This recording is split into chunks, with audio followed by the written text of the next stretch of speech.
Stop scrolling.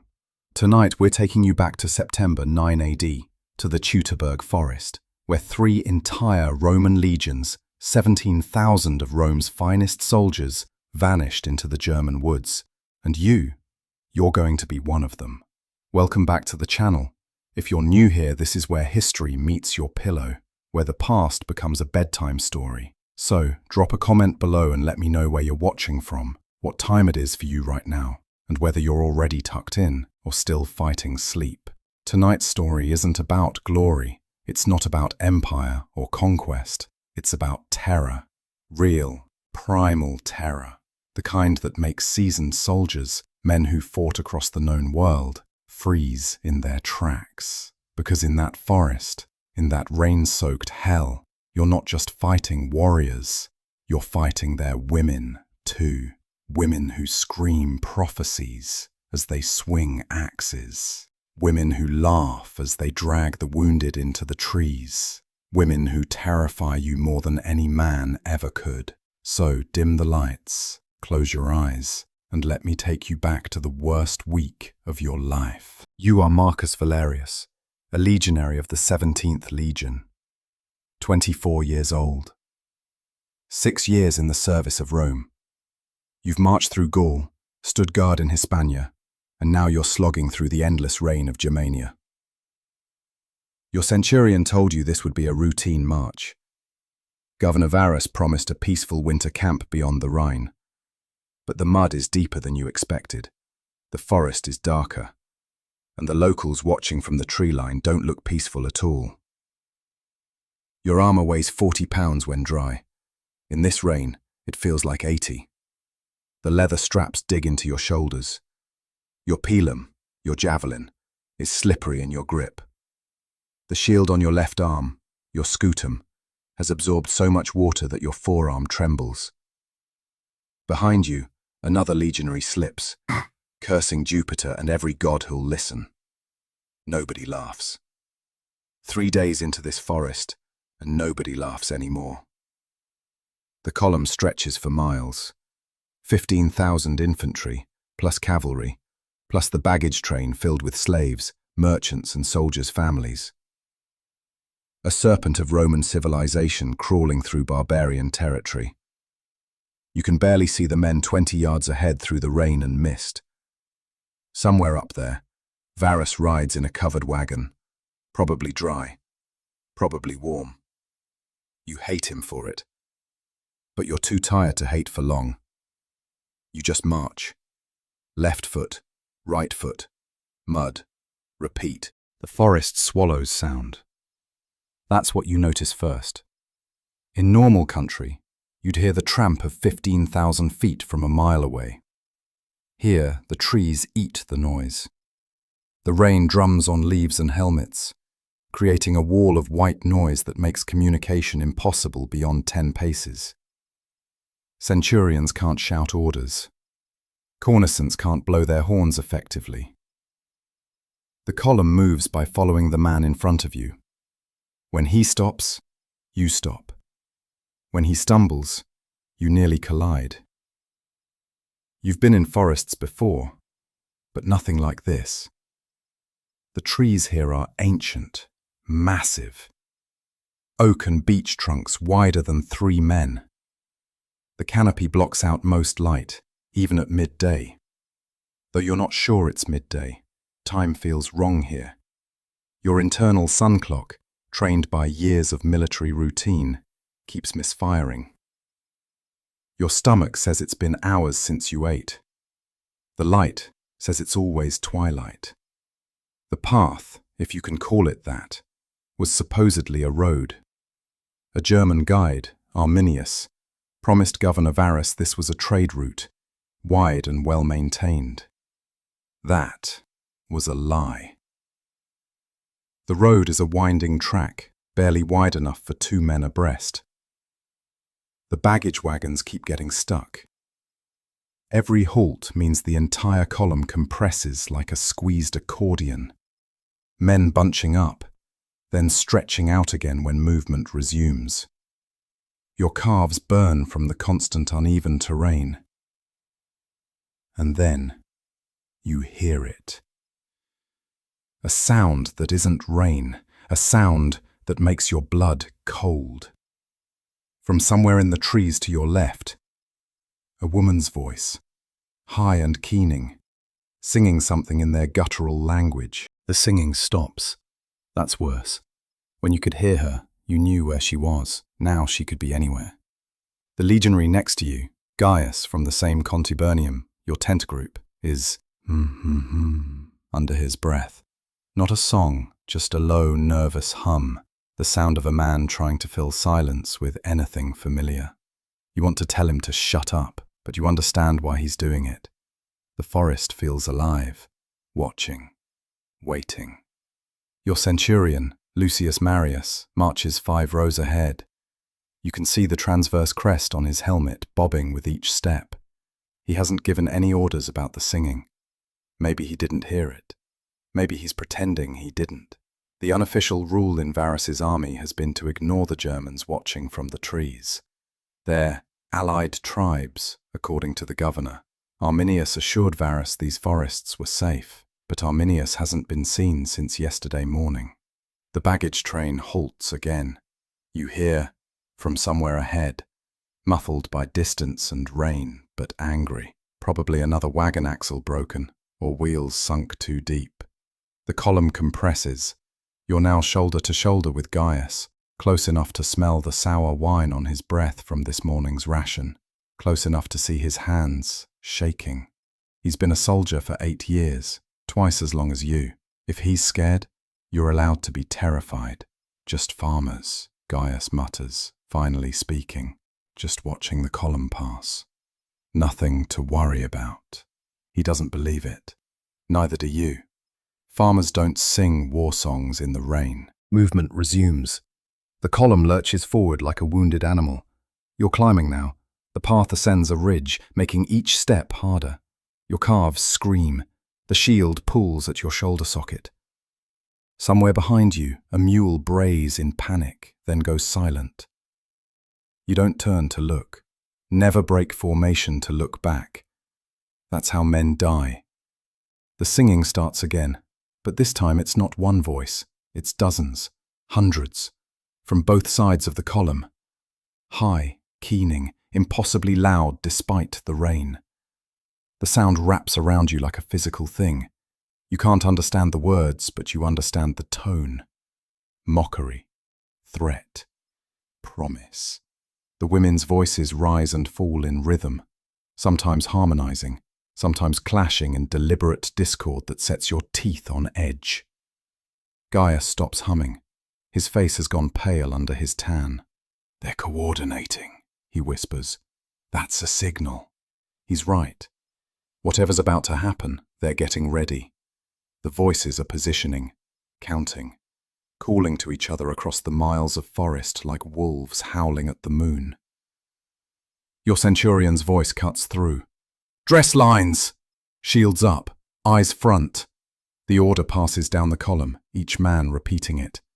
You raise your shield to proper defensive position, edge down, protecting from collarbone to knees.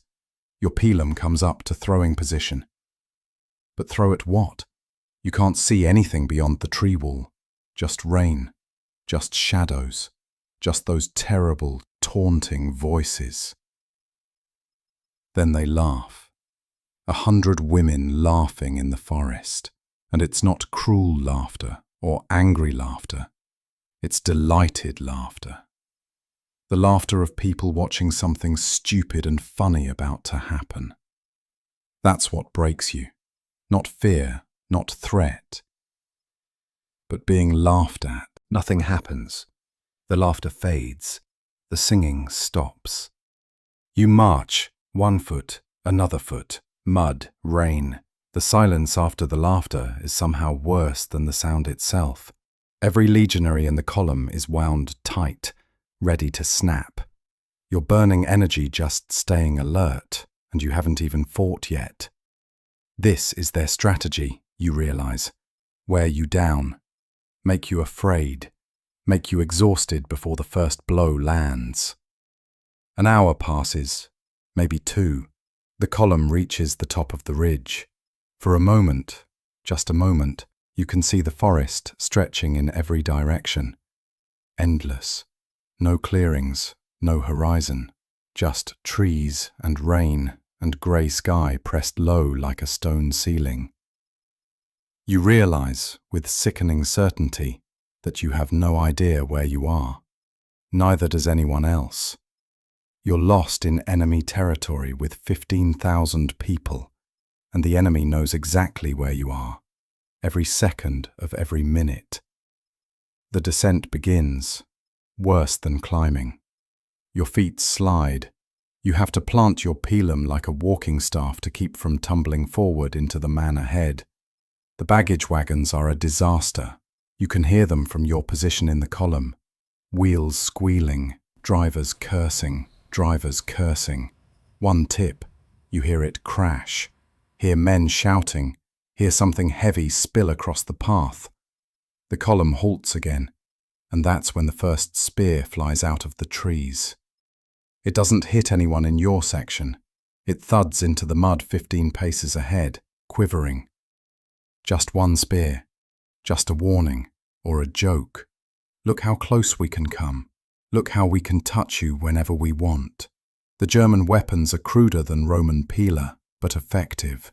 Ash shafts as tall as a man, fire-hardened tips. More spears. Not a volley, that would be merciful, something you could respond to. Just one spear every few minutes. Random, unpredictable. One hits a soldier 3 rows back. You hear him scream, hear officers shouting for a medicus. Hear the column continue moving because it has to. The wounded man is dragged to the baggage train. You don't see if he survives. You never see. Your section is ordered to shield wall formation.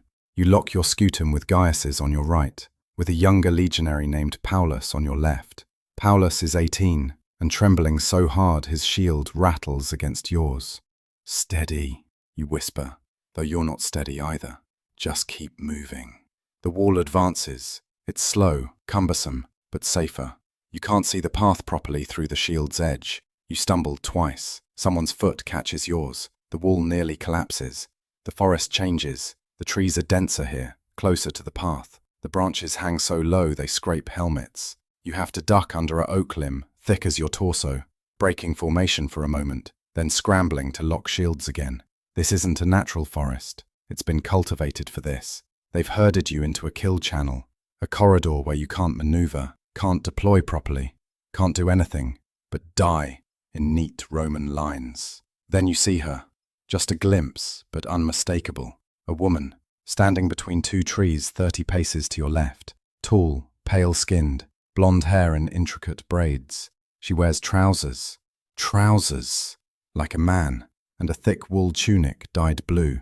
In her right hand, an axe, a Francisca, the throwing axe. She's not hiding. She's watching you, studying you. When your eyes meet hers, she smiles. Then she's gone. Did you see her? You hiss to Gaius. He doesn't respond.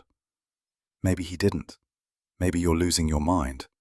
But you know what you saw. A woman, armed, unafraid.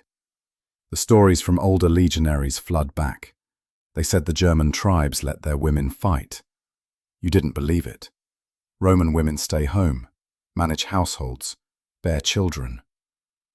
The idea of a woman warrior seemed like barbarian propaganda. Exaggeration to make the enemy seem more savage, more alien. But she was real. And there's something worse about fighting women than fighting men. Something that reaches past your training, past your discipline, into some deeper place that says, this is wrong. This violates every rule of the world. The spears come faster now. 2 men in your century are hit. One takes a spear through the thigh, another through the shoulder. Both fall. Both are left behind. The column can't stop, can't wait, can't help. You hear them screaming as you march past. You force yourself not to look. If you look, you'll remember their faces forever. The screaming doesn't last long.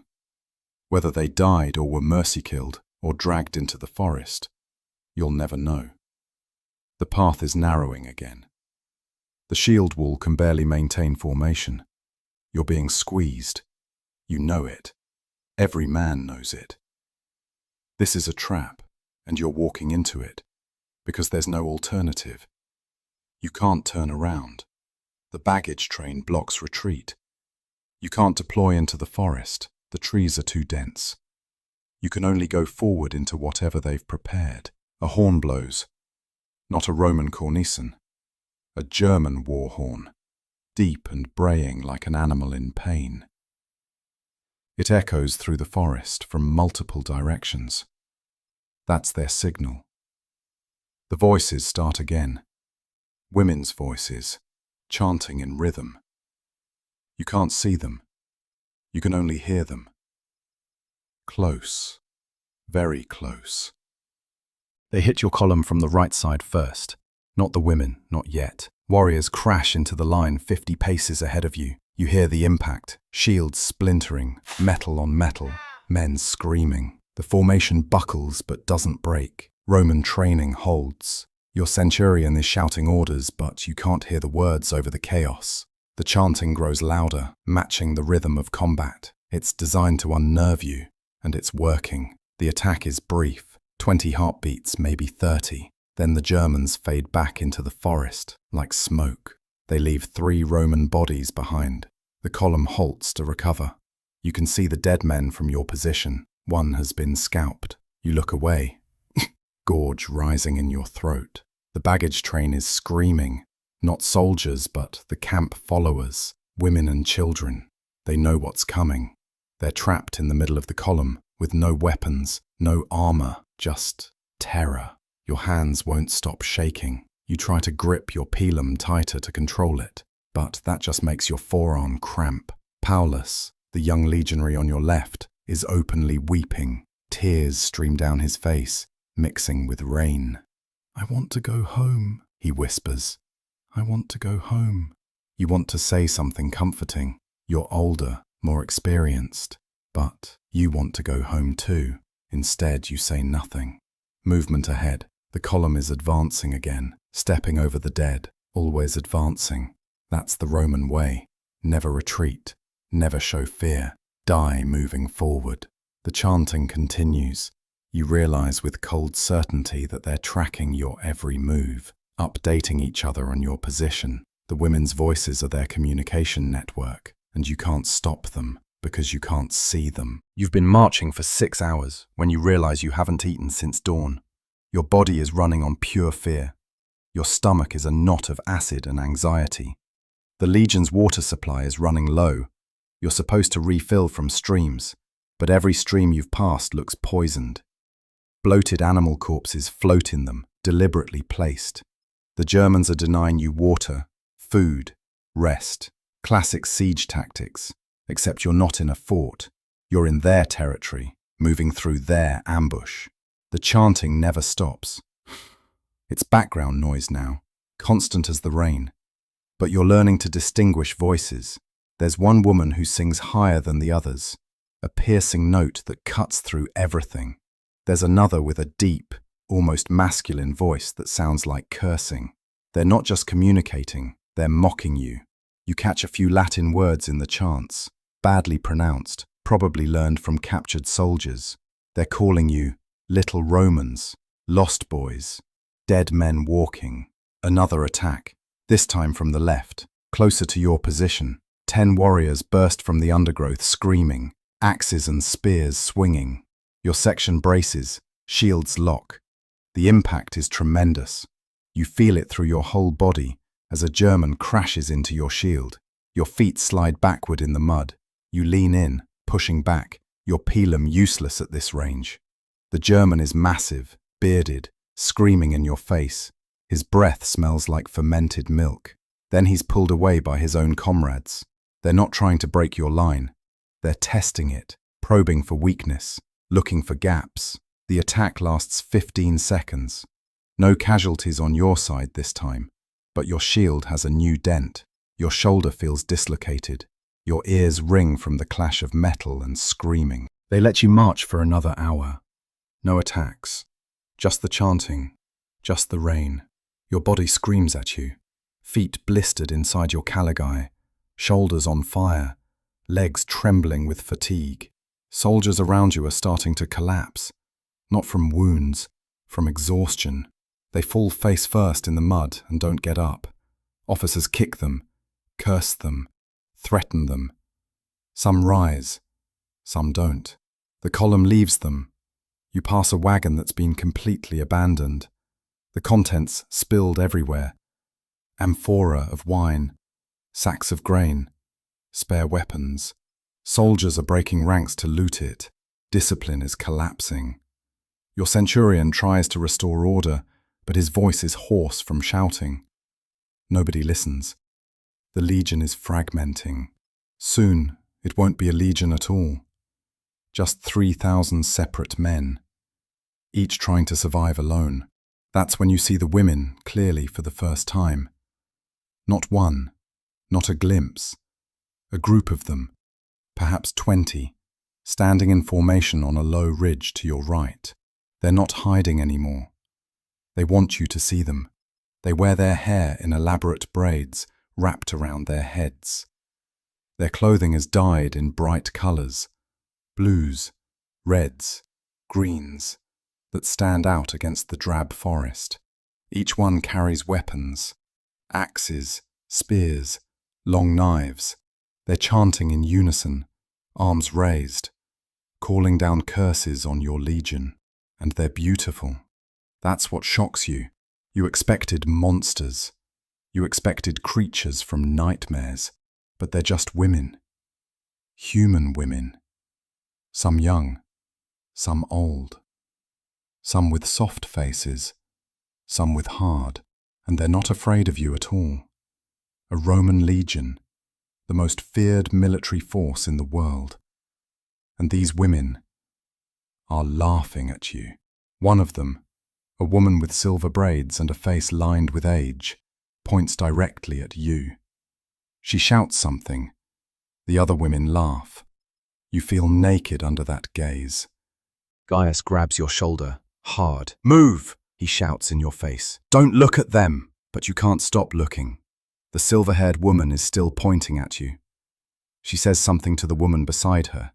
Younger, blonde, with the same high cheekbones. Daughter, maybe, or sister. They both laugh. The sound carries clearly over the rain and chaos. That laughter breaks the spell. You stumble forward, almost falling, catching yourself on your pilum. The women fade back into the forest, but you know they're still there, still watching, still waiting. The column reaches a marshy area where a stream has flooded the path. The water is knee-deep, cold enough to make your teeth chatter. You have to wade through it. The baggage wagons can't cross. Officers are shouting orders to abandon them. Soldiers are tearing open supply packs, taking what they can carry: food, blankets, wine. Anything for comfort. Anything to make them feel human. The army is eating itself from inside. You reach the other side, water sloshing in your caligae, and find yourself separated from your contubernium. You're alone in a crush of strangers. Other legionaries, but not your tent mates, not your brothers. Panic rises in your throat. In battle, you know who's on your left and right. You trust them with your life. Now you're surrounded by unknown faces. You push through the crowd, trying to find Gaius, trying to find anyone you know. You can't. The legion has become a mob. The chanting rises to a fever pitch, then stops. Complete silence except for rain and the splash of men wading through marsh. That's when the first woman steps onto the path ahead. Just walks out from behind a tree, axe in hand, casual as you please. Then another, and another. 5 women, 10, 20, blocking the path, not attacking, just standing there, waiting. Someone screams, shouting, "Form lines!" But there are no lines to form. The path is too narrow, the men too scattered, the water too deep. A centurion tries to organize a charge. Better to attack than wait. A dozen men, maybe 15, run at the women with peeler raised. You're not one of them. You can't move. You watch as the Romans close the distance. Watch as the women don't move, don't flinch. Just stand there, watching them come.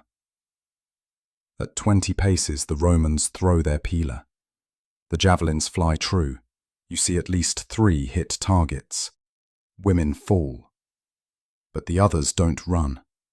They just step over their fallen sisters and keep standing there, waiting. The Romans charge, with gladii drawn, swords out, war cries. The women meet them with axes. It's not like fighting men.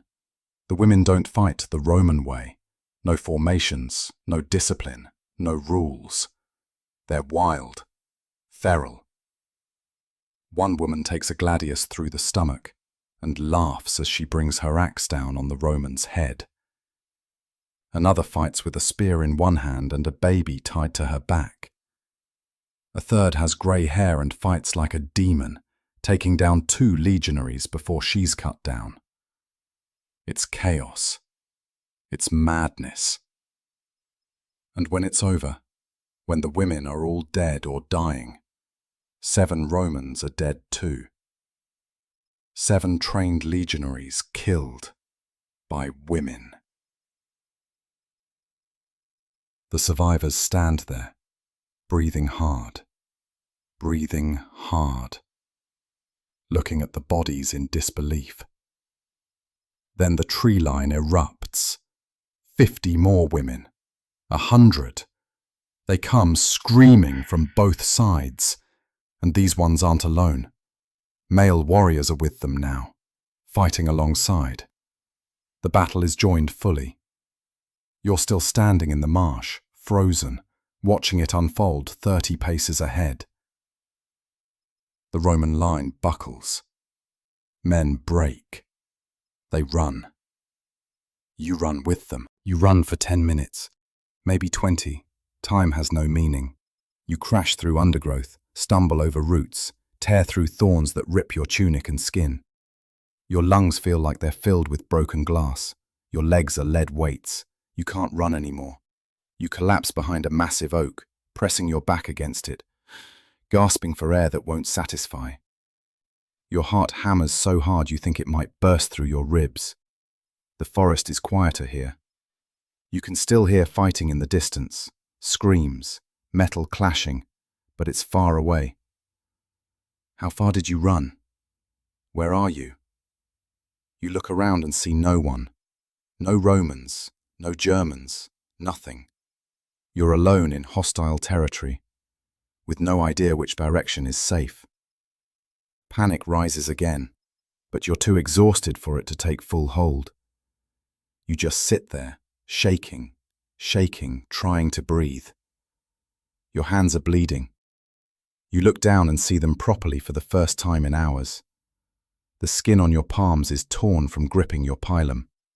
Your knuckles are scraped raw. One fingernail is torn halfway off. You didn't feel any of it happen. Your body is shutting down, prioritizing survival over pain. You still clutch the pilum in your right hand. Your left hand is empty. The shield is gone. When did you drop it? You can't remember. A sound, footsteps, splashing through water. Someone's coming. You freeze, every muscle locked. The footsteps get closer. You grip your pilum, trying to ready yourself, but your hands won't obey properly. You're so tired you could just close your eyes and let whatever happens happen. But some deep survival instinct keeps you awake. The footsteps are close now, very close. Just on the other side of your tree, a figure stumbles around the tree. You raise your pilum weakly. It's Paulus, young Paulus from your contubernium. His eyes are wide with terror that mirrors your own. His face lights up when he sees you. A Roman, a familiar face, not an enemy. "Marcus!" he gasps. He's weaponless. His armor is gone. His tunic is soaked with blood, though you can't tell if it's his or someone else's. He collapses beside you. and you both just sit there, two broken men, saying nothing. After a few minutes, Paulus speaks. They're all dead. The whole century. I saw the centurion go down. They took his head. His voice is flat, emotionless. Shock. You nod. You don't have words. What words are there? Your century is dead. Maybe your whole cohort. Maybe the whole legion. 15,000 men. Just gone. In 3 days.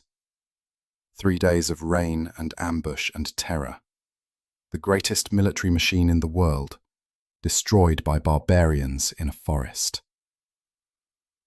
We need to keep moving, you finally say. Your voice sounds strange, hoarse, cracked. We need to find other survivors. Paulus nods but doesn't move. Neither do you. Moving means going back out there, back into the forest, where death waits behind every tree, where women with axes laugh as they kill you, where your training and discipline and the glory of Rome mean nothing. But staying here means dying of exposure or being found. There is no good choice. You hear more movement. Multiple people this time. You and Paulus exchange glances. His eyes plead. Let them pass. Don't move. Don't breathe. You stay absolutely still. Voices drift through the rain. German voices. Male and female. Talking casually. Laughing occasionally. They're close. So close you could throw your pilum and hit one. They're not hunting. They're walking. Relaxed. This night is falling. Or maybe it's just the forest getting darker. You've lost all sense of time. Your body says it's been days. Your mind says it's been minutes. Everything is wrong. You and Paulus know you need to move, but neither of you can summon the will. The cold is seeping into your bones. You're both shivering uncontrollably. Paulus's teeth are chattering so hard you worry they'll break. You need fire. You need shelter. You need food. You have none of these things. My father wanted me to be a merchant, Paulus says, suddenly. Told me the Legion was a death sentence. I told him he was a coward. He laughs, a broken sound. He was right. You don't respond. What can you say? Your father was a soldier. Your grandfather was a soldier. You never questioned following that path. Now you'd give anything to be a merchant, fat and safe in Rome, never having seen this cursed forest. A scream echoes through the trees. Human. Male. Roman, by the Latin curses mixed in. Then laughter. Women's laughter. Then silence. You and Paulus look at each other. That could have been you. Could still be you. The Germans are hunting survivors through the night. They know this forest. They can see in the dark, or might as well. You're blind here. Death. Helpless. Every shadow is death. Every sound is a threat. We move, you say. Now, while we can. Paulus nods. You both stand on shaky legs. Your muscles have stiffened from sitting. Every movement hurts. You leave your tree, your temporary sanctuary, and step into the darkening forest. You don't know which direction you're going. Away from the screaming. That's the only plan. Away from the voices. Deeper into the trees. You walk for an hour. Maybe 2. It's impossible to tell in the darkness. You stumble constantly. Roots reach up to trip you. Branches slap your face. Once you walk into a tree trunk hard enough to see stars.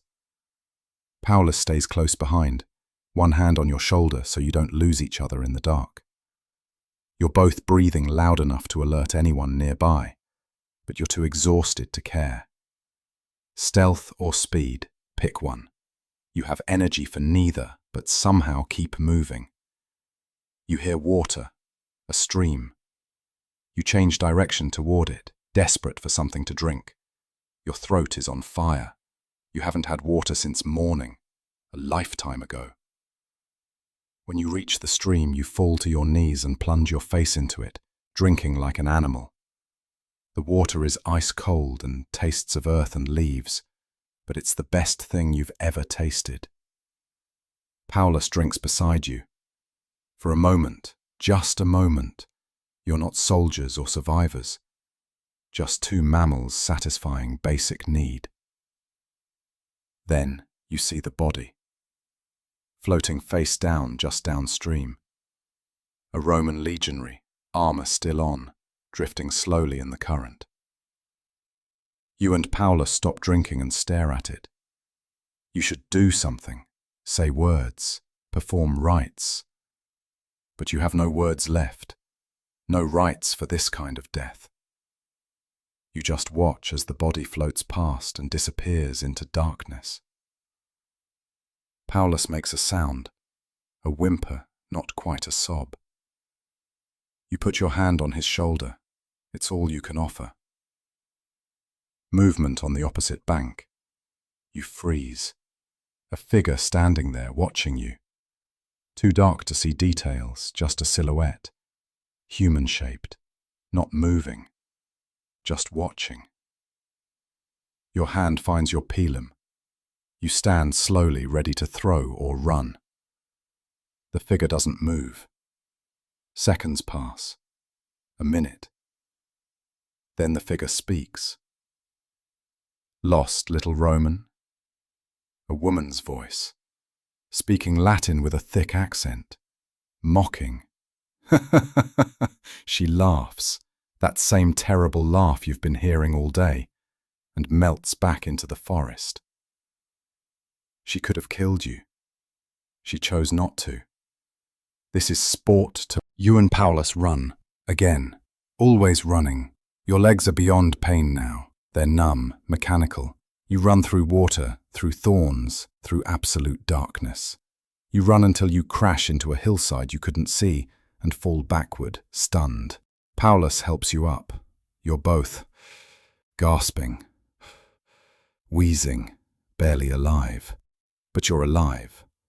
That has to count for something. The hillside provides some shelter. An overhang of rock creates a shallow cave, barely deep enough for two men to squeeze under. You crawl into it gratefully. Out of the rain. Out of sight. You and Paulus press together for warmth, sitting with your backs against cold stone. Neither of you speaks. There's nothing to say. You can hear sounds in the distance. Shouting, screaming, celebration. The Germans are feasting. You know what they're feasting on, what they're celebrating. The destruction of Rome's legions. The greatest defeat in Roman history, and you're living through it. Paulus falls asleep against your shoulder. You can't sleep. Every time you close your eyes, you see her, the silver-haired woman pointing at you, laughing. You see the woman at the stream, mocking you in your own language. You see the women warriors, swinging axes, with babies on their backs. Nothing makes sense. Women don't fight. Women aren't warriors. But these women are, and they're winning. Hours pass, or minutes. Time is meaningless. You drift in and out of consciousness. Not sleep, just absence. Your mind checking out to protect itself. When you become aware again, there's grey light filtering into your shelter. Dawn. You survived the night. Against all odds, impossible as it seems, you survived. Paulus is still asleep, his breathing shallow. You let him rest. Rest is the only gift you can give. Paulus wakes with a start. For a moment, he doesn't know where he is. His eyes are wild, searching. Then he sees you and remembers. His face crumples. He'd been dreaming of safety, you realize, and waking brought him back to the nightmare. We're alive, you tell him. It's not much comfort, but it's true. He nods, wiping his face with a filthy hand. What do we do? He asks. It's the question you've been avoiding. What do you do? You're deep in hostile territory, with no idea which direction is safe. The Legion is destroyed. The governor is probably dead. The entire army is shattered. Do you try to find other survivors? Do you try to reach the Rhine? Do you just hide here and hope the Germans don't find you? Every option is death or something close to it. We move east, you finally say, away from the ambush. Find other Romans, regroup. It's a lie, but a comforting one. Paulus wants to believe there's a plan, that someone knows what to do. You want to believe it too. So you speak with false confidence, and he nods, and you both pretend you're not hopelessly lost. You emerge from your shelter.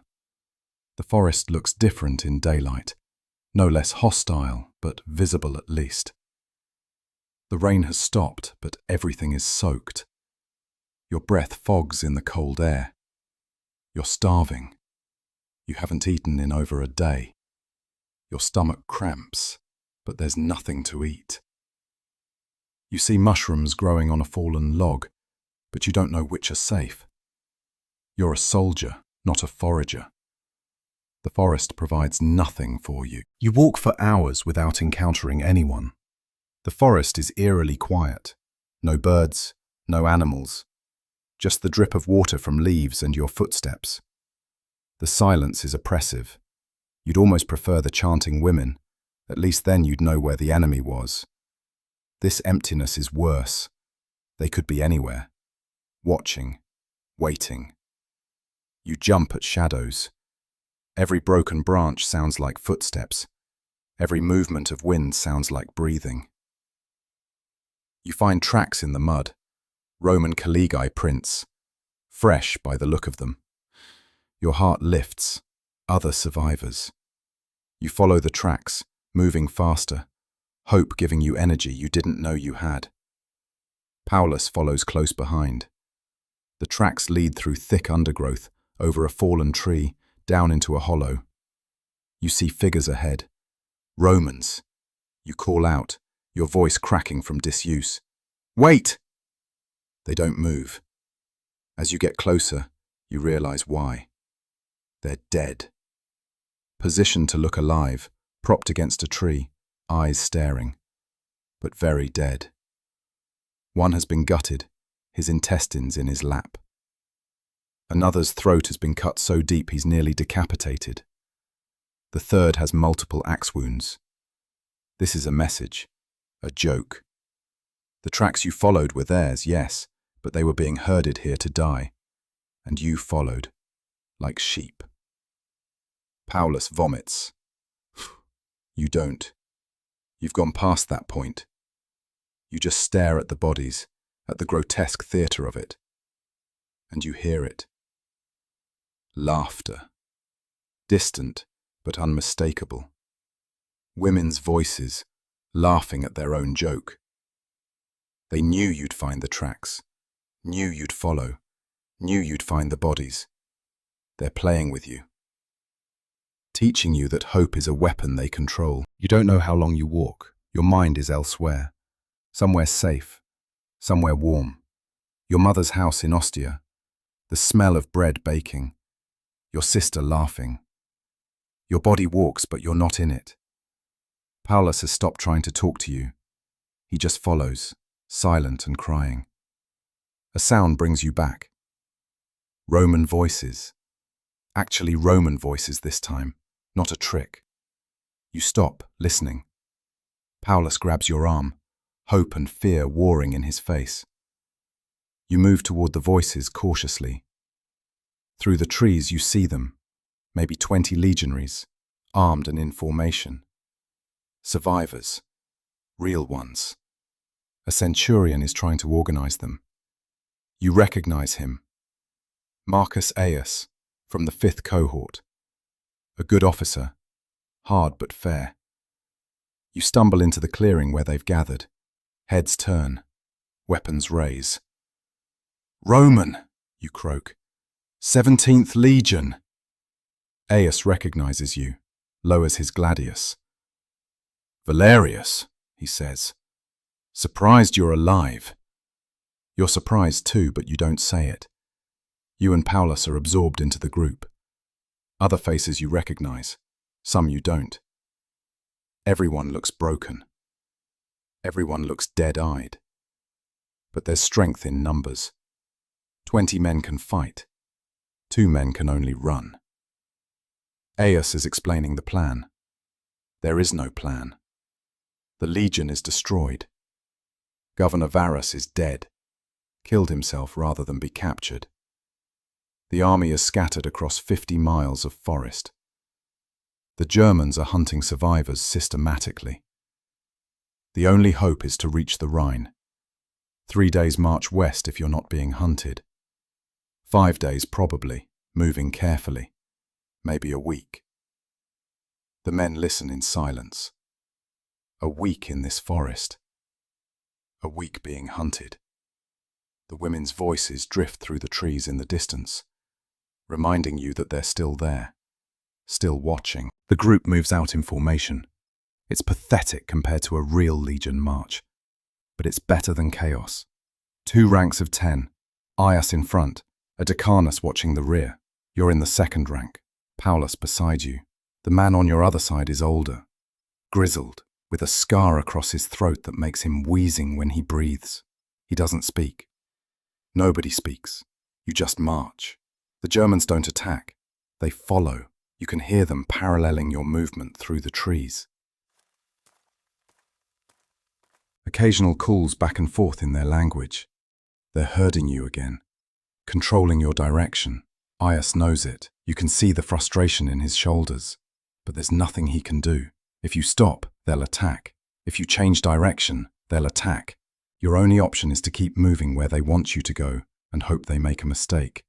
The group finds another body, a Roman auxiliary, one of the German scouts who'd been loyal to Rome. He's been tortured before death, broken fingers, missing teeth, burns. The message is clear. Traitors get worse than enemies. Some of the German scouts had been double agents all along, feeding Varus false information, leading the Legion into this trap. This dead man might have been innocent, or guilty. It doesn't matter. He's a lesson written in flesh. You keep marching. Your feet move automatically. Left, right, left, right. The rhythm of the Legion, ingrained so deeply you could do it in your sleep. Maybe you are asleep. Maybe this is all a fever dream and you'll wake up in your tent, with Gaius snoring beside you, and the sound of the camp coming to life, and everything will be normal. But you don't wake up. You just keep marching. The attack comes at midday. Not from the women this time, but from male warriors, 50, maybe 100, screaming out of the forest on your left flank. Aius shouts orders. The formation shifts, shields locking, peeler ready. You fall into position automatically, muscle memory taking over. The Germans hit your line like a wave hitting rocks. You throw your pilum. It flies true, catches a warrior in the chest. He goes down. No time to celebrate. You draw your gladius, the short sword that's killed 1,000 enemies in Rome's wars. A bearded face screams at you. You punch forward with your shield, catching him in the teeth. He stumbles. You stab low, under the ribs, twist, withdraw. He falls. Another takes his place. Shield bash, stab, withdraw. Shield bash, stab, withdraw. The rhythm of combat. It's ugly and brutal and you're good at it. The line holds. Barely. 3 Romans go down in the first minute. The Germans pull back, regroup, hit again. This time they focus on one point, trying to break through. The shield wall bends but doesn't shatter. Aius is screaming orders, holding the center.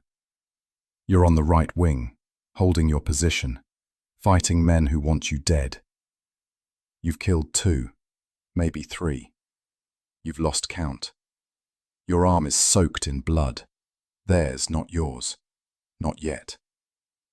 Then you hear it. The women's voices, high and keening, coming from behind. You're being attacked from both sides. The Germans in front were just fixing you in place. The real attack is coming from behind. Ias realizes it too. "Form square!" he roars. The formation collapses inward, everyone facing outward. Shield wall on all sides. The Romans' last defensive position. You're surrounded. The women hit your position like demons. They don't fight like the men, disciplined, tactical. They fight like they have nothing to lose, throwing themselves at the shield wall with abandon. One woman catches a gladius through the stomach and uses her dying strength to pull the sword deeper, yanking the Roman who killed her off balance. Another Roman kills her, but the first Roman falls and the wall has a gap. The Germans pour through. You're fighting for your life. A woman with axe swings at your head. You catch it on your shield. The impact nearly breaks your arm. She's strong, impossibly strong. She rips the axe free and swings again.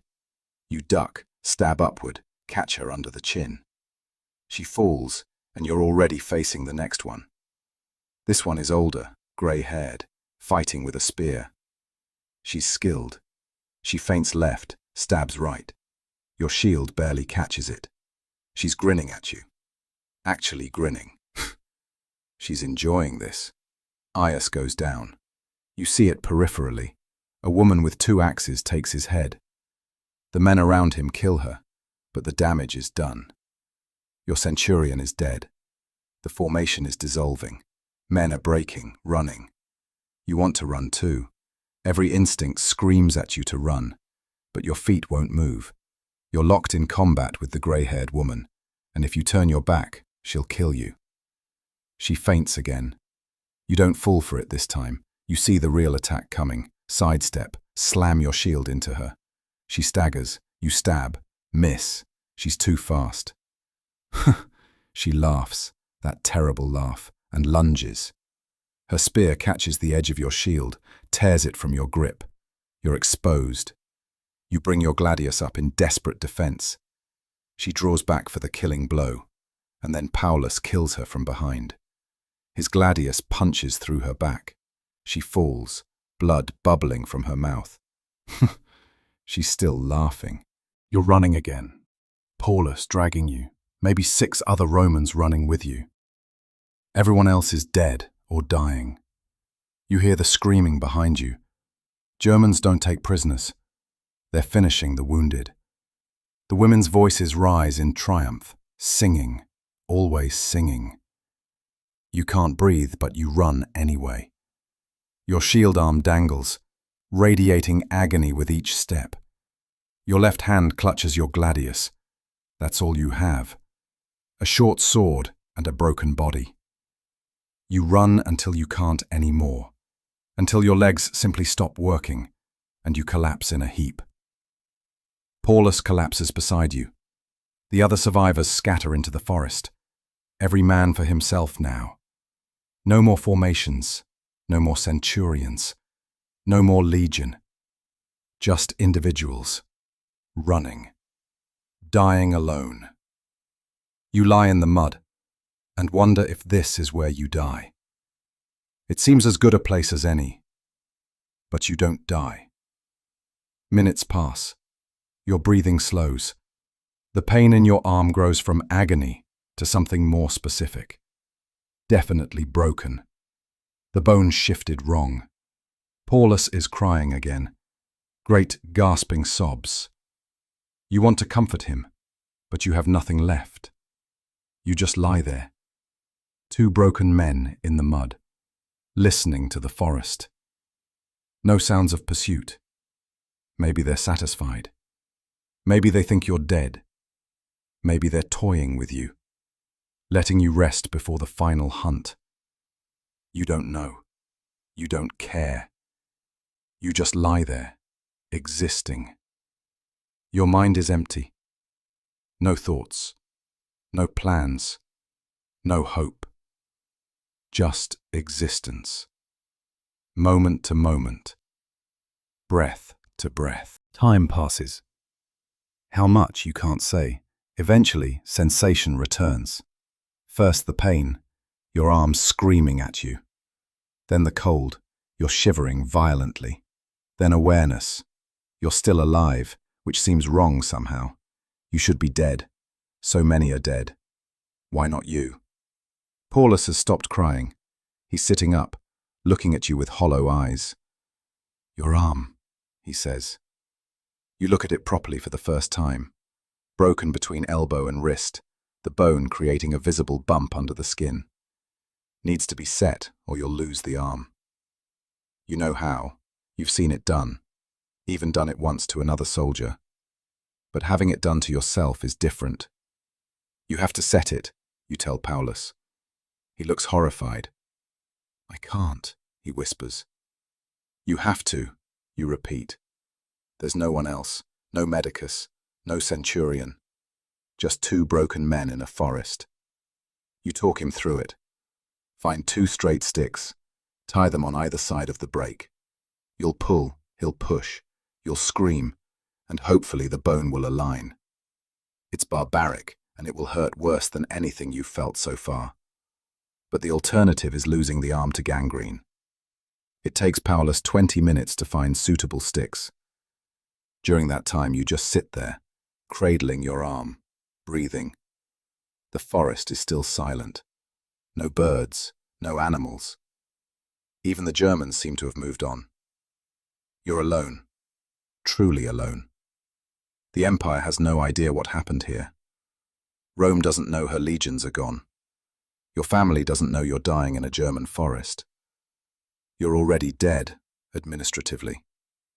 A name on a casualty list that hasn't been written yet. Your arm is set. Badly, probably. It will heal crooked and weak, but it will heal, if you survive that long.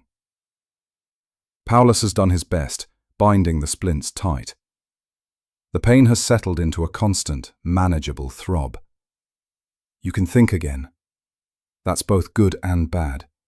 Thinking means confronting reality. You're 3 days into the forest, maybe 4. The Rhine is west, you think. You're not sure anymore. The Germans have herded you in circles, deliberately disorienting you. The sun is useless through cloud cover.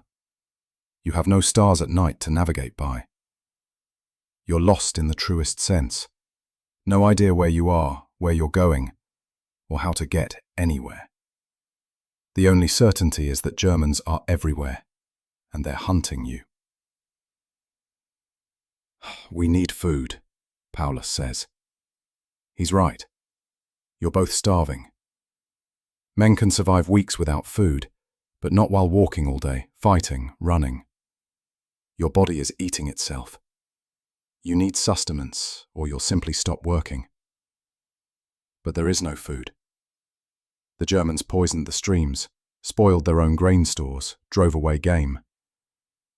The forest has been stripped for you. Scorched earth tactics, but with trees still standing. You try to stand. Your legs are unreliable, but they hold. Paulus helps you up. You're both pathetic, broken, bloodied, starving. But you're both alive.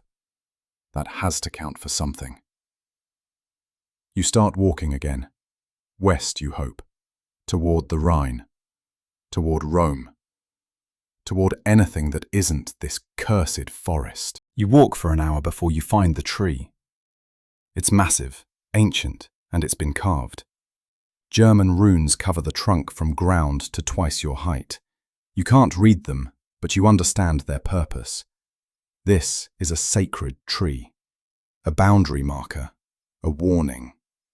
The forest belongs to the gods here, and the gods don't want Romans. At the base of the tree, offerings, bones, skulls, and weapons. Roman weapons. Pila, gladii, even a centurion's vine staff. Trophies from the slaughter. Paulus wants to turn around, find another route. But you know there is no other route. The Germans have channeled you here deliberately. They want you to see this, want you to understand that this forest consumed Rome's finest and will consume you too. You walk past the tree, eyes forward, refusing to acknowledge the message. It's all you can do. Refuse to accept defeat. Refuse to let them break your spirit entirely, even though they already have. The voices start again. You'd almost forgotten about them in the silence. Women's voices, chanting from multiple directions, but different this time. Slower, sadder. A funeral dirge. They're singing for their own dead. You killed women in that fight. So did other Romans. The Germans lost warriors too. The voices carry grief, but underneath it, satisfaction. They lost sisters, daughters, mothers. But they won. They destroyed 3 Roman legions. The trade was worth it. You realize something that chills you more than the cold. These women aren't crazy or savage or monsters. They're just people, defending their home. Rome came here to conquer, to subjugate, to turn this forest into another province. And the people who live here said no. The women fought alongside the men, because this is their land too, their children's future. You're not the hero of this story. You're the invader, the villain, and you're losing. The funeral songs fade. You keep walking. Your thoughts are dangerous now, questioning orders, questioning Rome, questioning everything you've believed. So you shut them down. Don't think, just walk, survive. That's all that matters. Philosophy is for men who aren't starving in hostile territory. You find a stream. The water looks clean, no bodies, no obvious poison. You and Paulus drink carefully, watching for signs of sickness. The water is ice cold and tastes of stone. It helps, slightly. Your stomach cramps, wanting food, but water is something at least. You splash water on your face, wash some of the blood and mud away. Paulus does the same. For a moment, you almost look human. Movement across the stream. You freeze. A figure emerges from the trees. A woman, alone. She's young, maybe 20, with blonde braids wrapped around her head. She wears a simple dress dyed green, carries a basket on her hip. She sees you. You see her. For a long moment, nobody moves. Your hand drops to your gladius. She doesn't run, doesn't scream, just looks at you with something like curiosity or pity. She says something in her language you don't understand. She tries again in broken Latin. Lost? It's the same word the woman at the stream used days ago, but her tone is different, not mocking, almost gentle. You nod slowly. Yes. Lost. She gestures west, toward the setting sun. River. 2 days. The Rhine. She's telling you how to reach the Rhine. Why? Is this a trick? Another cruel joke? She seems to read your suspicion. She sets down her basket, backs away a few steps, and gestures for you to take it. The woman doesn't wait for you to decide. She turns and walks back into the forest, disappearing as silently as she came. You and Paulus stand there, staring at the basket on the far bank. It could be poisoned. It could be bait for an ambush. It could be anything. But it could also be food. Real food. Your stomach makes the decision for you. You wade across the stream, grab the basket, and retreat quickly. Inside, bread. Dark, heavy bread. Smoked meat wrapped in cloth. A small clay jar of something. Honey, maybe, or fat. It's not much, but it's a feast to you. You and Paulus tear into it like animals, barely chewing, swallowing chunks whole. Your shrunken stomach protests, cramping, but you keep eating. The first food in 4 days. The first kindness in 4 days.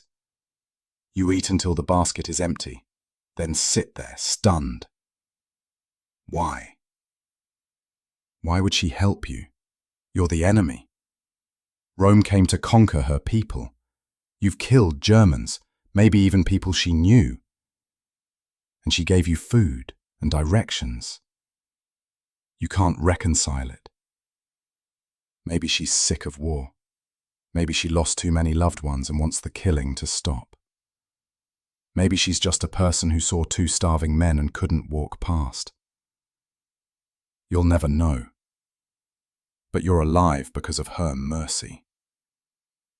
Paulus is crying again, but different tears this time, not fear or grief.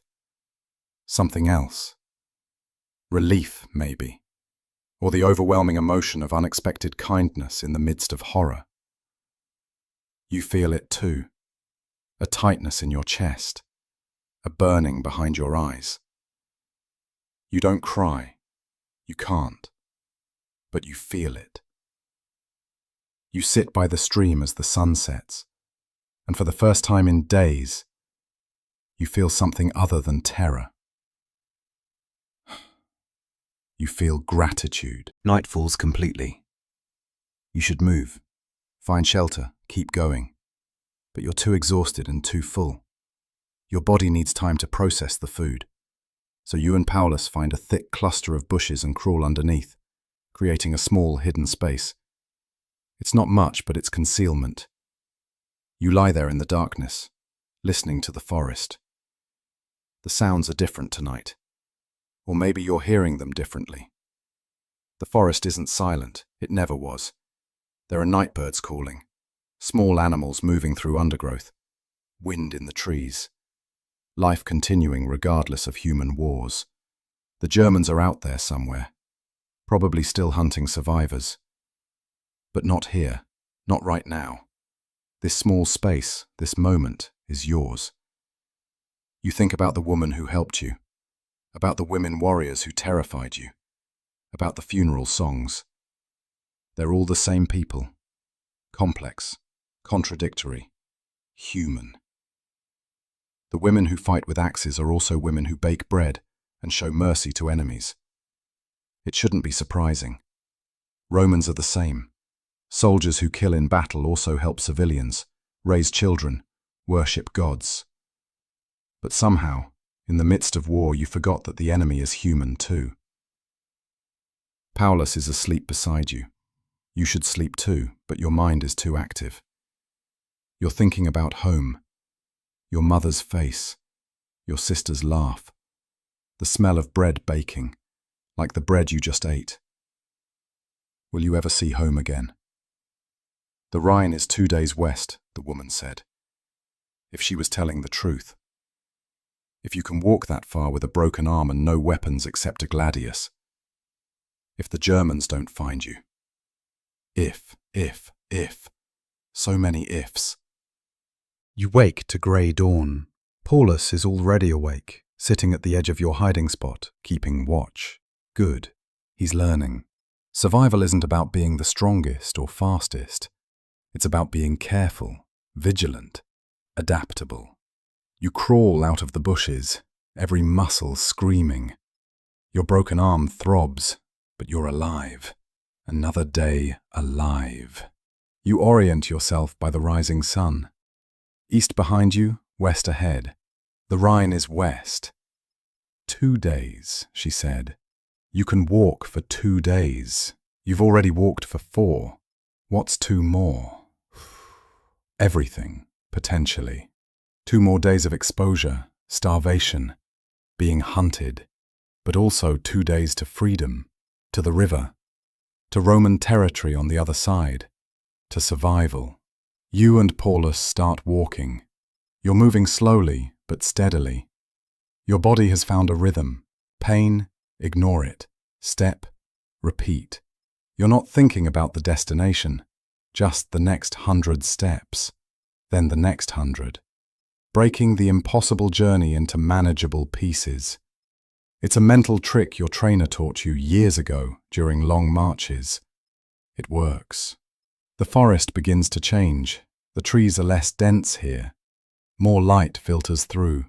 You can see the sky occasionally, real sky, not just glimpses through canopy. The ground is less muddy, more sandy. You're approaching different terrain. The Rhine basin, maybe. Hope stirs in your chest, dangerous and painful. Don't hope. Hope will kill you. Just walk. Midday. You've been walking for hours. No signs of Germans. No voices. No pursuit. It's unnerving in its own way. Where are they? Why have they stopped hunting? Maybe they're satisfied. 3 legions destroyed. The point is made. Rome has been humiliated. Or maybe they're tracking you right now, invisible in the trees, waiting for you to drop your guard. You can't know. You just keep walking. You find more signs of other survivors. Discarded equipment, a helmet, a belt, an empty water skin. Someone else came this way, heading west like you. Recently, by the look of things. You don't know if they made it. You don't search for bodies. Better not to know.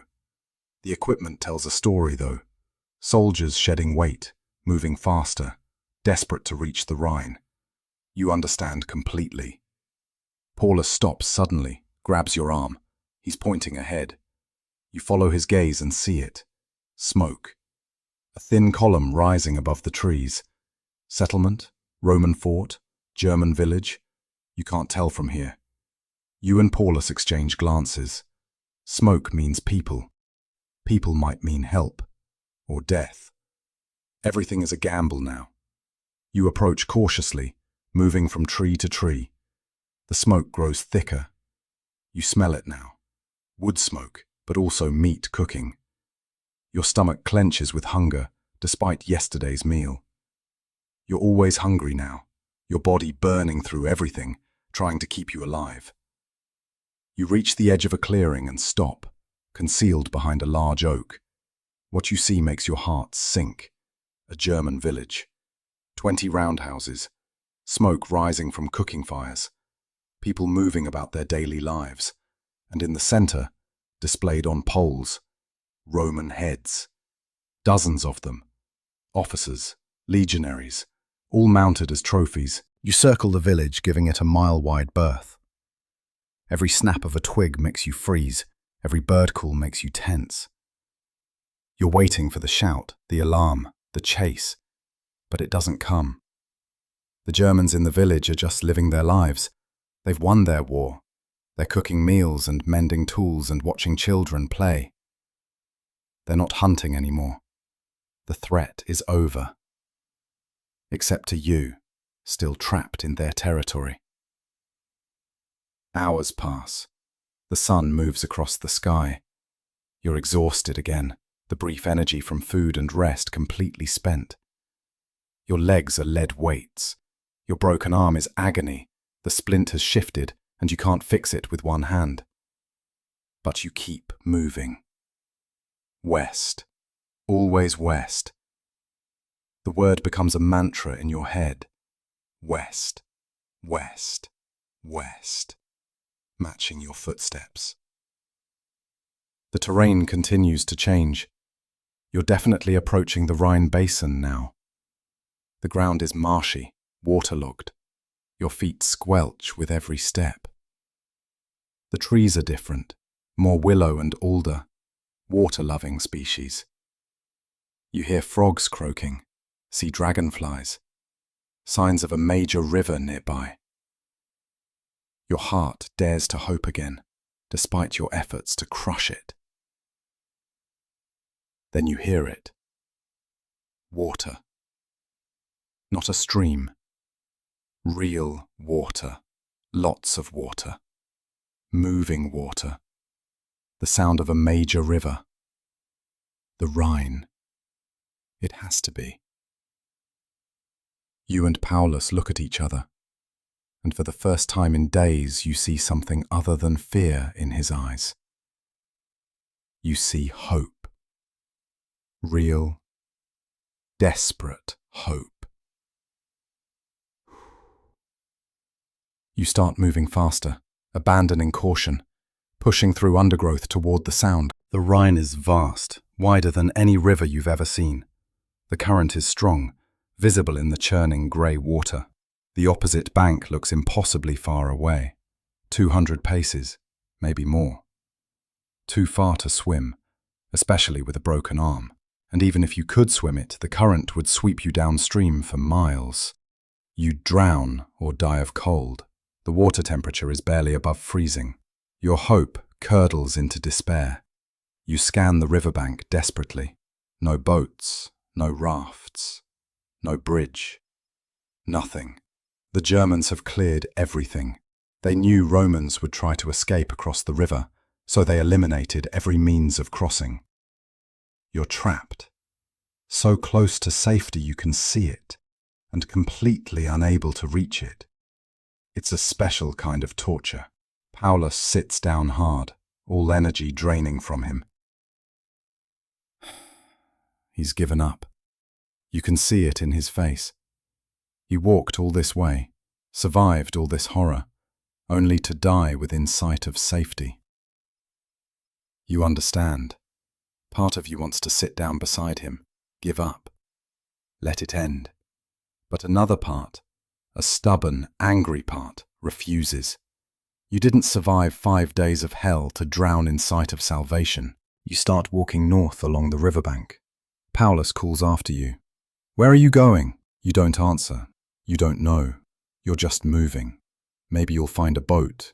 Maybe you'll find a narrow place to cross. Maybe you'll find nothing. But you'll find it while moving, not sitting and waiting to die. You walk for an hour, maybe more. The riverbank is endless. Your legs are failing, but you push them. And then you see it. A boat. A small Germanic fishing boat, hidden in the reeds, tied to a willow. Your heart soars. This is it. This is your salvation. You wade into the cold water, ignoring the shock of it, and reach for the boat. Your fingers touch the wooden hull. And then a voice behind you. Not yours, Roman. You spin. 3 German men standing on the bank. Not warriors, older men, fishermen by their clothing. But they carry spears. And they're between you and Paulus. One speaks again in broken Latin. You steal, you die. You understand. This is their livelihood. You're asking them to give up their boat, their means of feeding their families, to save an enemy. You have nothing to trade, nothing they'd want. Please, you hear yourself say. The word feels foreign. Romans don't beg. But you're not a Roman anymore. You're just a man who wants to live. Please, I'll die here. The fisherman who spoke shrugs. Many die. Romans, Germans, all die in war. You bring war. You die in war. He's not cruel. He's not gloating. He's just stating fact. You brought this on yourself. Paulus steps forward, hands raised, unarmed. We'll pay, he says desperately. Rome will pay. We'll send gold, silver, whatever you want. Just let us cross. The fishermen laugh, not mocking, genuinely amused. One says something in German to the others, and they all Rome, the speaker says. Rome is gone. 3 legions gone. No gold, no payment, just gone. The standoff continues. Nobody moves. The fishermen aren't attacking, they don't need to. They're just waiting for you to accept reality and leave. You're trying to think of something, anything. You could fight. 3 old men with fishing spears against 2 starving Romans. You might win. Probably would, actually. Kill them, take the boat, cross. But they're not soldiers. They're not warriors. They're just old men protecting their property. Can you do it? Can you kill them in cold blood? While you're wrestling with this, a sound from downriver. Voices. German voices. Warriors by the sound of them, coming this way. The fishermen hear it too. They look at each other, then at you. A decision is made silently between them. The speaker looks at you and jerks his head toward the boat. Go. Fast. You don't understand. You killed many, he says. Maybe killed my son. Maybe my brother. Warriors want you, want revenge. I understand revenge. He pauses. But you suffer enough. Go. You don't question it. You grab Paulus, throw him into the boat, push off. The fishermen actually help, shoving the boat into the current. You grab the single oar, trying to row with one arm. It's impossible. The current grabs you, spins you, starts carrying you downstream. Paulus grabs the oar too. Together you manage to keep the bow pointed at the far bank. The boat rocks dangerously. Water sloshes over the sides. Behind you, warriors emerge from the tree line. 5, 6, 7. You see women among them. They see you on the river. They run to the bank, shouting. One raises a bow. An arrow hisses past, missing by arm's length. Another arrow. This one hits the boat's stern, quivering. You row harder. The fishermen are arguing with the warriors, slowing them down, buying you seconds. More arrows fly. Most miss. One grazes Paulus's shoulder. He cries out but keeps rowing. The current is carrying you downstream fast, but also across. Slowly, agonizingly slowly, the far bank grows closer. The warriors are running along the near bank, keeping pace, but the gap is widening. They're losing angle for shots. The arrows stop. Your arms are on fire. Your lungs are screaming. You've been rowing for an eternity. Probably just 5 minutes, but it feels like hours. The far bank is close now. 30 paces. 20. You can see details. Rushes, mud, a sandy beach. Roman territory. Safety, freedom, life. You row harder. Paulus is sobbing and rowing and sobbing. You're making sounds too. Grunts, gasps, maybe prayers. You're not sure. The boat grounds on the far bank with a soft crunch. You're across. You're actually across. For a moment, neither of you can move. You just sit in the boat, staring at the grey sky. Then Paulus starts. Crazy, hysterical laughter. You join him. You don't know why. Nothing is funny. Everything is terrible. But you're alive, and you're laughing, because what else can you do? You climb out of the boat on shaking legs. You collapse on the Roman bank, face in the mud, arms spread. You made it. 5 days. 5 days in that hell. And you made it out. Paulus collapses beside you. You both just lie there. Across the river, you can still see the warriors on the far bank. They're not trying to cross. They're just watching. One of them, a woman with blonde braids, you can't tell if it's the one from before, raises her hand. Not a fist, just a hand. Acknowledgement? Respect? You don't know. You raise your good hand back. Then you let it fall. Time passes. How much, you're not sure. Eventually, you hear voices. Latin.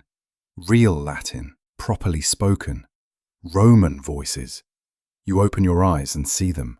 Auxiliary troops, patrolling the riverbank. They're running toward you, weapons drawn, then slowing when they see you're Roman. Survivors, one breathes. Get the decurion! You're lifted, carried. You try to tell them your name, your legion, but your voice won't work properly. Words come out slurred, broken. They're gentle with you, these auxiliaries. They wrap you in cloaks, give you water, just sips, not too much. Someone looks at your arm and winces. Medicus, he calls. Everything is happening around you, not to you. You're just along for the ride. You're carried to a fort, small, wooden, but solid. Roman construction, Roman standards flying. The sight of the eagle makes your chest tighten. You served under an eagle once. Your eagle is gone now, captured by the Germans along with everything else. But here's another eagle, still flying. Rome endures. Even when legions fall, Rome endures. The medicus is efficient. He examines your arm, asks questions you can barely answer.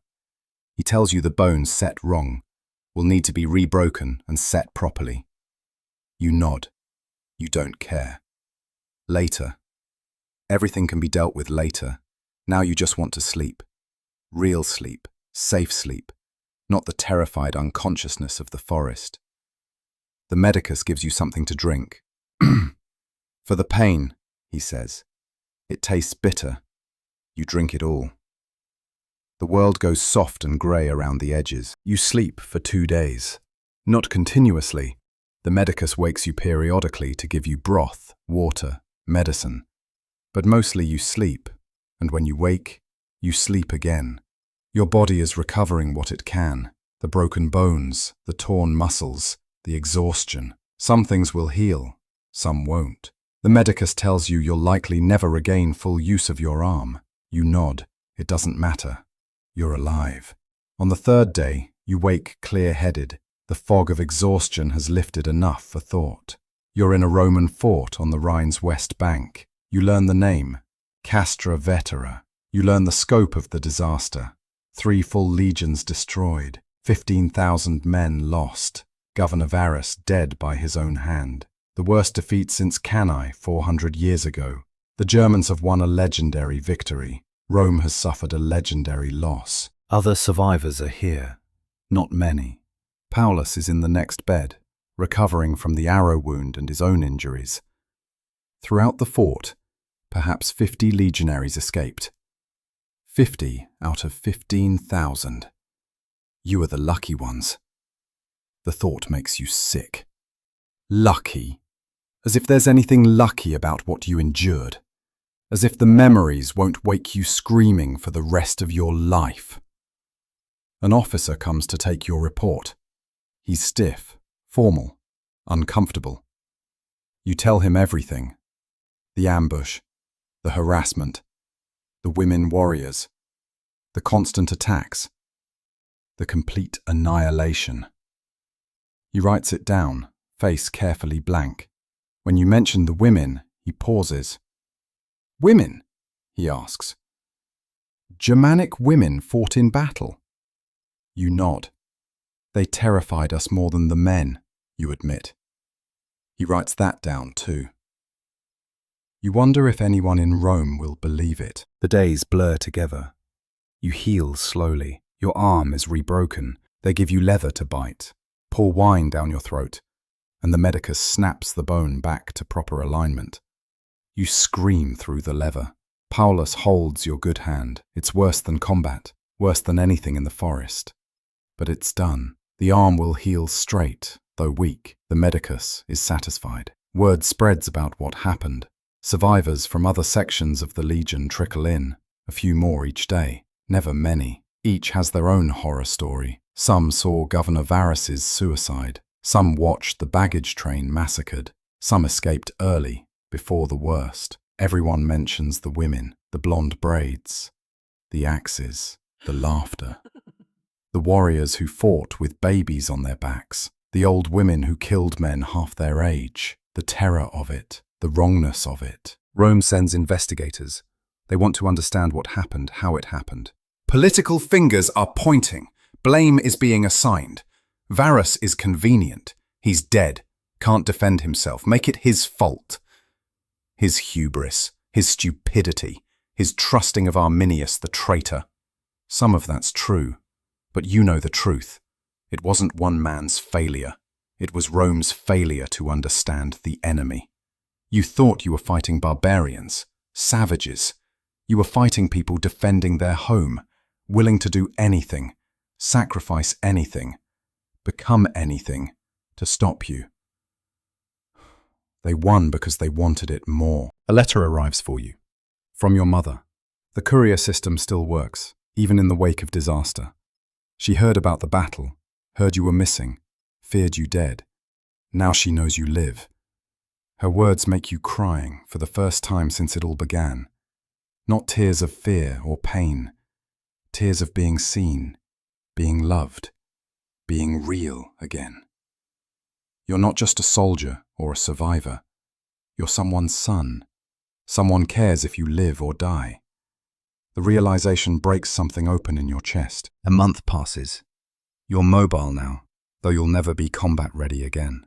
Your arm healed crooked, despite the medicus's best efforts. You can use it for daily tasks, but you'll never hold a shield properly again. Your military career is over. The Legion offers you a medical discharge with honor. You accept. Where would you even serve? Your Legion doesn't exist anymore. The 17th, 18th, and 19th Legions are struck from the rolls, never to be reformed. Their numbers are cursed. Rome won't speak them. Emperor Augustus, when he hears of the disaster, allegedly beats his head against the palace walls, shouting, "Quintilius Varus, give me back my legions." But the legions are gone, fed to German forests, digested by German soil. You're one of the few pieces that escaped. You don't feel lucky. You feel guilty. Survivor's guilt, the medicus calls it. Common in veterans. You dream of faces, the men who died, the women who killed them, the choices you made. Every night you wake, gasping, clutching your sword that isn't there. Paulus is the same. You all are. Rome changes its German policy. No more expansion. No more conquest. The Rhine is now the border, permanent and absolute. The territory beyond belongs to the Germans. Let them have it. Let them have their forests and their freedom. Rome will build forts and watch the river and never cross again. You wonder how many legions had to die for Rome to learn that lesson. 3, apparently. 15,000 men. You receive your discharge papers, full pension, small land grant in Italia. You're wealthy by veteran standards. You can go home, build a house, live quietly. Part of you wants that desperately. But another part knows you'll never be able to live quietly. The forest lives in you now. The voices will never stop chanting. The women's laughter will echo in your head until you die. Paulus says he's going to try anyway. Get married, have children, farm his land, pretend it never happened. You wish him well. You travel south with other survivors. The roads are good, Roman roads, properly built. Every night you stay in a different way station or tavern. Civilization, order, safety. It should be comforting. It isn't. You can't sleep in enclosed spaces. You end up sleeping outside, under stars, even when there are beds available. Paulus does the same. The others understand. No one mentions it. People want to hear your stories. Every tavern, every town. Tell us about the battle. They want glory and heroism. They want tales of Roman valor against impossible odds. You don't have those stories. You have stories of men breaking, running, dying in mud. Stories of women warriors, laughing as they killed. Stories of a legion dissolving into panicked individuals. When you tell the truth, they think you're lying or exaggerating. Women couldn't have done that, they say. You must have been drunk or scared or confused. You stop telling the truth. You tell them what they want to hear instead. Glorious last stands, brave sacrifices, noble deaths. Lies. Only with other survivors do you tell the truth. Around campfires, in low voices, you share what really happened. The terror, the helplessness, the things you did to survive that you're not proud of, the men you left behind, the choices that haunt you. No one judges. Everyone did the same things. Everyone carries the same guilt. These men are the only people in the world who understand. You're bonded now, forever, by trauma. You reach Ostia, the port city where you were born. Your mother's house is near the docks. You stand outside for a long time, unable to knock. You haven't seen her in 7 years. You were 19 when you joined the Legion, brash and confident. Now you're 25. Broken and old. What do you even say? How do you explain what you've become? Finally, you knock. She opens the door. She sees your face and starts crying. She doesn't say anything, just pulls you inside and holds you while you stand there, stiff and uncomfortable, unable to remember how to accept love. You try to settle into civilian life. Your mother feeds you, cares for you, gives you space when you need it. Your sister visits with her children, your nieces and nephews you've never met. They're loud, cheerful, normal. You watch them play and feel nothing. Or not nothing. You feel a distant warmth, an intellectual understanding that you should love them, but the emotion doesn't reach you. You're numb, hollowed out. The nightmares are worse at home than on the road. Every night you wake, screaming. Your mother finds you some nights, standing at the window, sword in hand. You bought a gladius your first day back, can't be unarmed, staring into the darkness for enemies that aren't there. She's patient.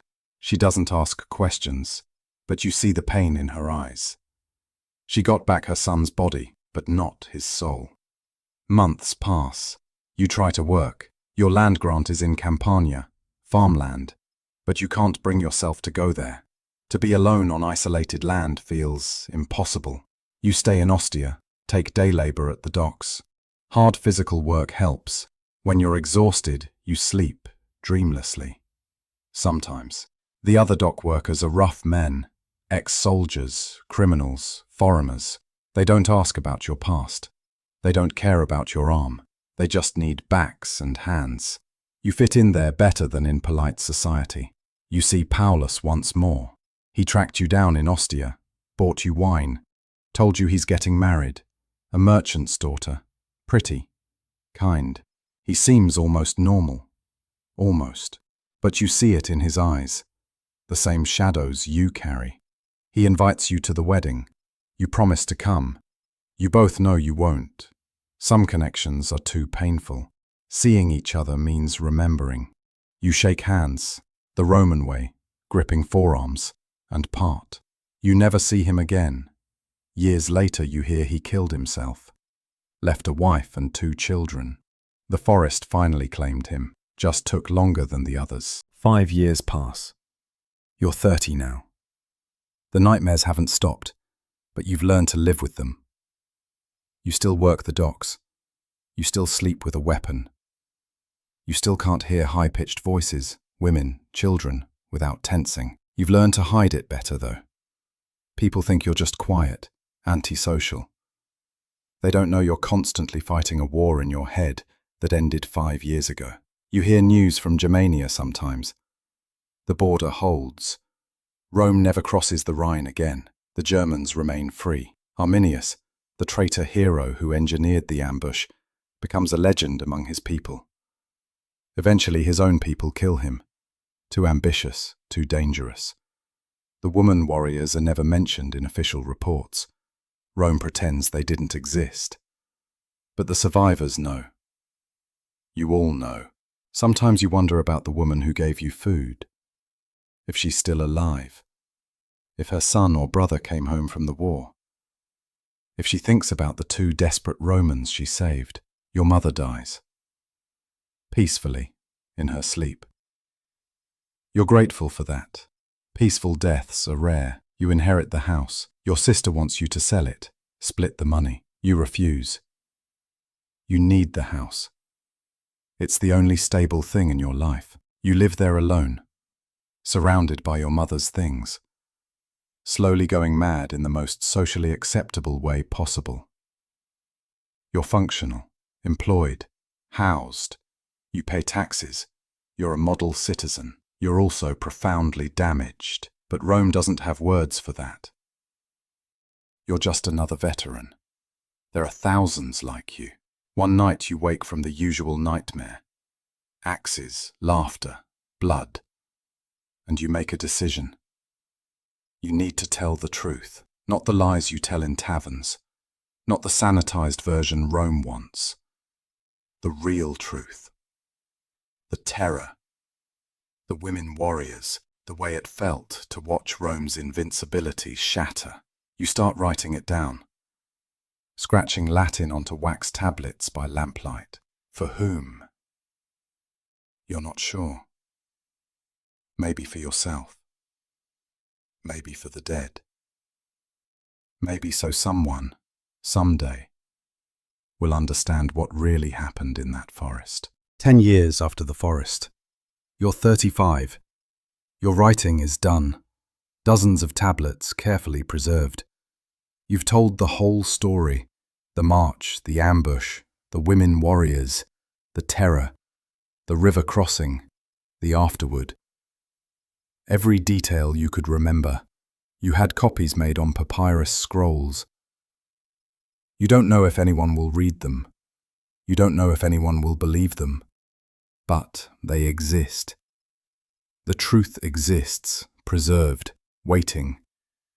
You're sitting at the docks, watching ships come and go. You still work here, though your damaged arm limits what you can do. You're a tally man now, counting cargo, making notes. Quiet work, safe work. The other workers know your story. Everyone knows by now that you're a Teutoburg survivor. They treat you with a mix of respect and pity.